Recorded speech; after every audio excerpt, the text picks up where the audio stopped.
The Castles of Burgundy, the card game.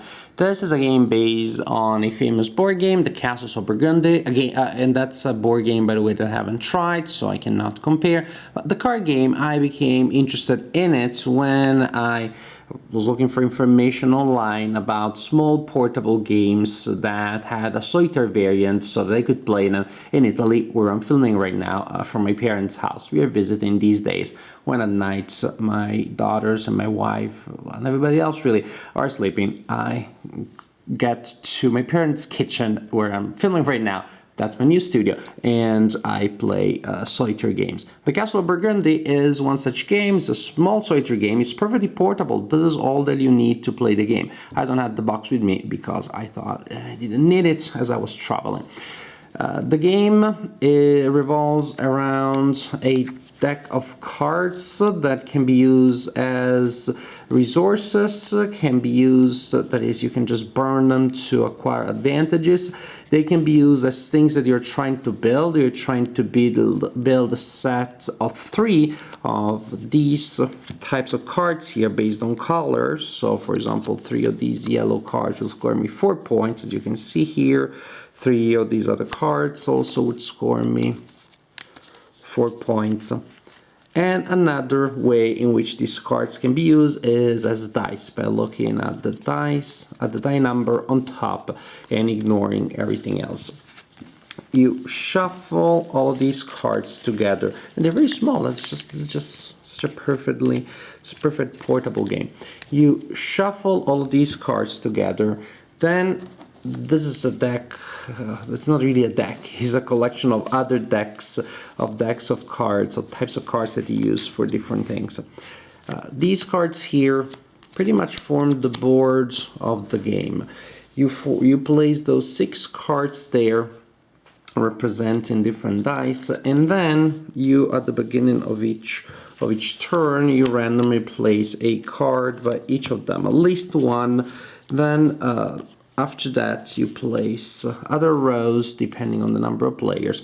The first row is placed simply randomly. Other cards, after you're done with the basic placement, are placed using the numbers. So if I'm playing a 2-player game, or a solitaire game, which is like a 2-player game against an AI.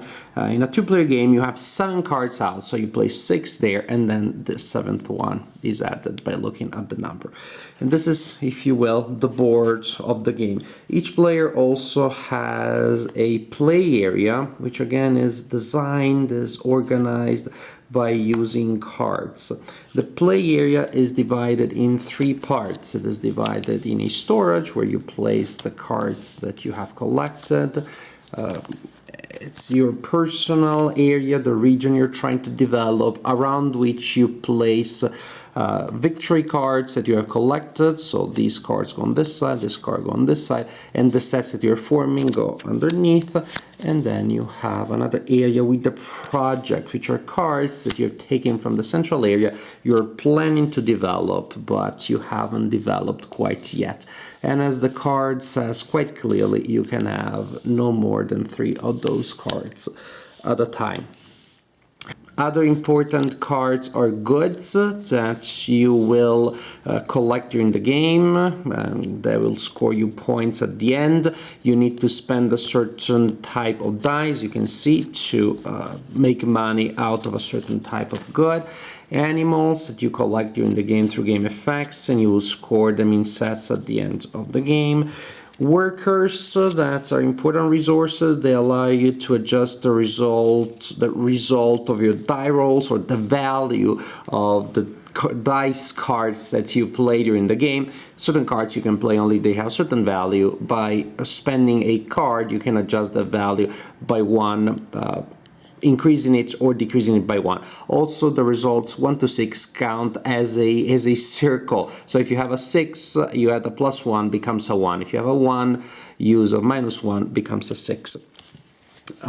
Victory point cards, these are simply used to keep track of victory points that you gain from game effects. Silver that you collect, you can also trade them in together with worker cards for victory points, or they can be used to acquire extra actions, which is very important in the game. Each player receives 6 of these cards at the beginning of each round and places them face down in front of themselves without looking at them. You do not really have a hand of cards in the traditional sense, or if you do, you have a very small one. When it is your turn to play, you draw the first time in a round 2 of these cards, then go in front of you. And then during a turn, you can use one of them. You choose one of the 2 available ones. You can burn it to get resources. You can use it for the die value. But in any case, you use it, you discard it, and then you draw another one. So each turn that you go, you have 2 possible die results that you can use for various resources, for various options. You spend these cards to perform actions, and a round continues until all players have exhausted their action deck, which really acts mainly as a pool of dice that you have rolled already, you just don't know the results. So you use your action cards to perform various types of actions. A most common one is to pick up cards from the central area and to place them in your project area.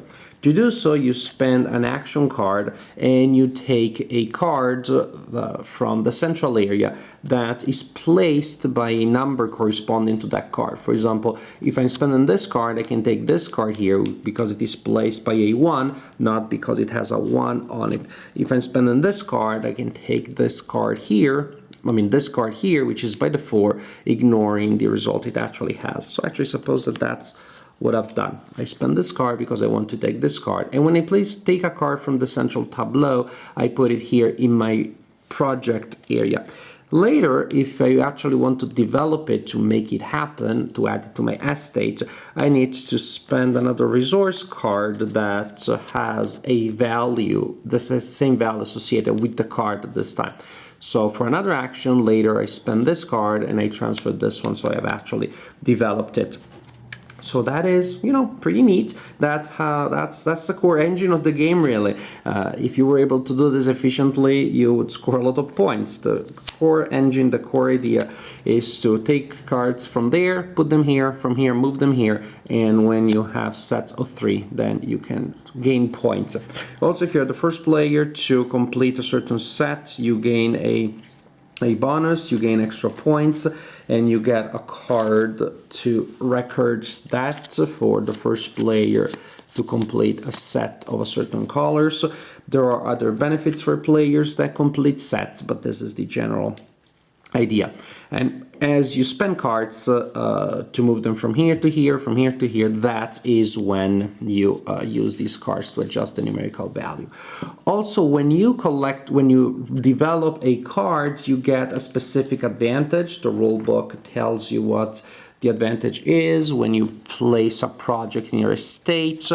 Mines give you something, knowledge gives you 2 worker cards from your supply, and you put them from the general supply, and you put them in your storage. Ships give you goods, farms give you animals, etc., etc. Buildings give you a lot of different possible abilities. I'm not gonna read them all. You can simply pause the image and read the text if that is important to you, if you want a level of detail. Cloisters, however, are important because they're special cards. They have no immediate function bonus, but they can be used as a wild card to complete sets, or they can be scored as sets of 3 by themselves, scoring you 6 victory points. So that is super neat. These are the basic actions, and those that I showed you are the basic bonuses. But you can spend your action cards also to perform other actions, to perform other type of things. For example, you can sell goods. Then the die number that on the card that you discarded allows you to buy, or I should say to sell, one type of good, the good corresponding to the value, to sell that good, and that is to score the points. So if I'm using this action card and I have several of these other cards in my storage because I put them there earlier through actions and game effects, then by spending a card, using it for the sell good action, I can turn these into cards that will score me victory points.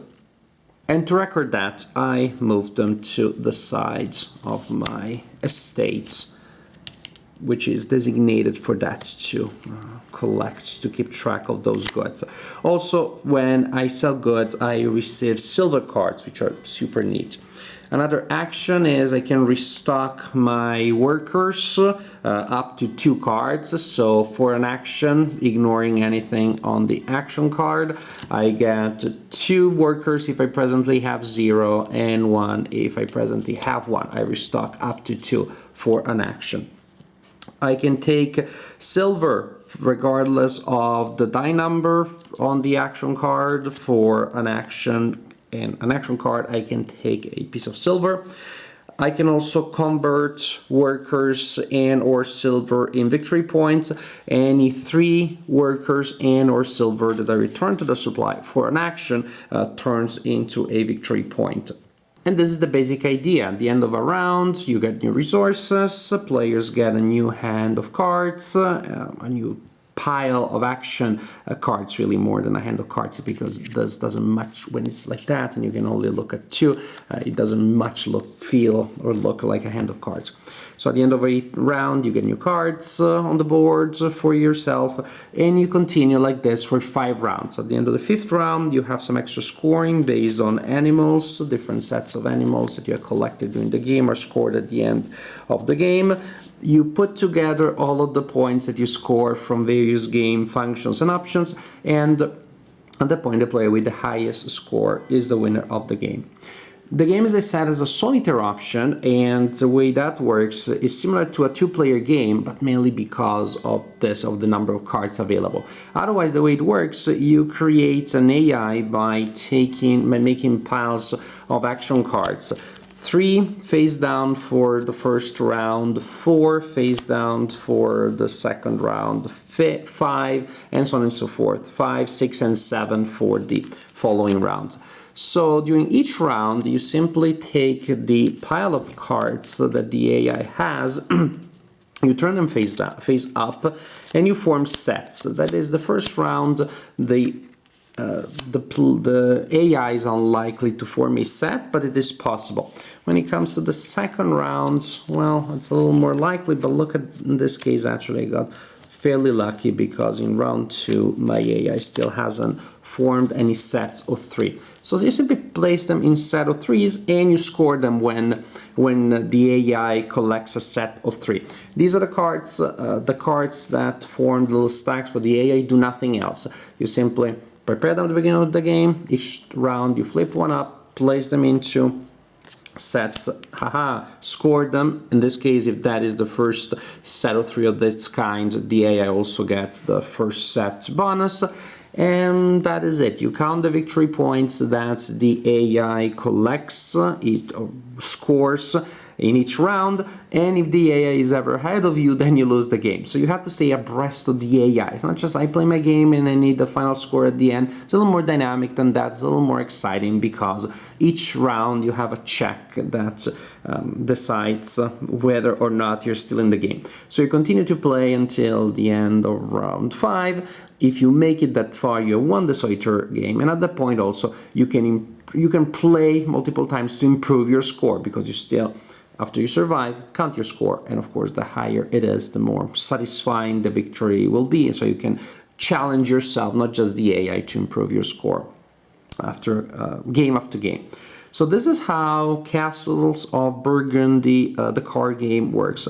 I have to tell you, I only played it solitaire, but I like it quite a bit. And frankly, I see how the main interactive element, if I'm playing with other people and not with an AI that just scores points automatically, the main interactive element would be here, would be simply trying to see what the opponents are trying to do, get cards from them that they may need. So they probably don't have resources, the other players are trying to do the same with me. But other than that, of course, the interaction would be limited. It is mainly about how I use my action cards to create efficient combinations of actions, and that is the game really. So there is a multiplayer solo component, which is not to be disregarded, and that makes the solitaire game possible and still makes it quite interesting. Yes, it feels more like a puzzle. You're running and fighting against the obstacles or the limited resources that you have. You are on a tight schedule because you need to score points as often as possible. And for an AI that simple, I think it's a smart AI. Not smart in the sense that the AI is sophisticated, smart in the sense that it does what an AI does, which is to present you with an interesting challenge. Because I do see myself at the end or at the beginning of a round being just there, very close to being beaten by the AI, and I know that the AI will get a ton of cards at the end of this round. So I'm just desperately trying to score as many as possible, maybe even neglecting a long-term strategy just to stay in the game. And of course, if that is the case, then I'll pay for it the next round, when the AI then will definitely build a solid lead against me. So it's a simple game, but I like the options that you have. They feel a little overwhelming at first. It's a small game, but games sometimes like liquors and explosives, you can't judge how dangerous they are from the size, from the quantity. This is a game that is small, but like a very concentrated drink. It's quite inebriating. It's quite a strong one. It has there's a lot of depth. It has a lot of options, especially for such a small portable game. Stefan Feld, so you can trust the name. And this is, I can see some things that I've seen in other games by Feld. For example, the fact that it's very easy to score. You collect points from almost everything that you do. If you sneeze, there are 2 points for that. No, that's a joke, but that's kind of the philosophy of the game. You collect points from everywhere, but then since it's easy for you to collect points, so it is for the players. So you still have to collect more than others, than other players are doing. So there is the yay me, I collected this, yay I collected that, and then the AI collects a ton of points more, and so that is still a problem. I like the challenges that the game presents. I like the production. It's plays well, and I said it feels a little overwhelming at first, but just because the large number of game effects, especially the buildings that do different things, so learning those, which is fun, which is crucial to play the game efficiently, will take a little bit. But the game in essence is very simple, very easy. It plays smoothly, it feels intuitive, but it offers some depth, it offers some interesting decisions. Again, for a game that is this small, that I can carry with me anywhere, I can play as a solitaire, I think this is a good game, it's a good product, definitely a good design. I'm happy I purchased it, I'm happy I have it, and I had a good time playing it. And I'll play it against a human opponent at some point. For now, even as a solitaire game, I found it quite rewarding to play.